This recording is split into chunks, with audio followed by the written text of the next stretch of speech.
لیکن ایسی سچویشنز جہاں پر بیوی کی طبیعت کے اندر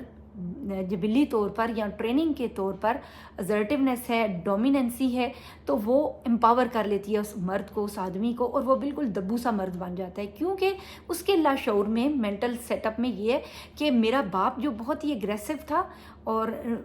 کیئرنگ نہیں تھا میری والدہ کے لیے یا فیملی کے لیے، میں کیئرنگ مرد بنوں گا۔ اب اس کیئر کے چکر میں چونکہ اس نے بیلنس یا ایکولبریم اپنی فیملی میں نہیں سیکھا، اس کو بیلنس کرنا نہیں آتا کہ کہاں پر باؤنڈریز ہیں، کہاں پہ اسٹاپ کرنا ہے، تو وہ اپنی جو بیوی ہے، جو کہ دراصل اب ایک نارسسسٹ ہے، اس کے ہاتھوں کھلونا بن جاتا ہے، اور اس طرح سے اس کی جو رائے، ڈیسیژن میکنگ آہستہ آہستہ کر کے وہ ساری شرنک ڈاؤن ہونا شروع ہو جاتی ہے۔ اور اسلام نے جو اس کو مقام دیا ہے قوام ہونے کا، قوام کیا ہے؟ Decision maker of the house. Decision maker کی جو کوالٹی ہے یا وہ چیز ہے، وہ اس کی بیوی کے ہاتھ چلی جاتی ہے، اور اگر وہ تھوڑی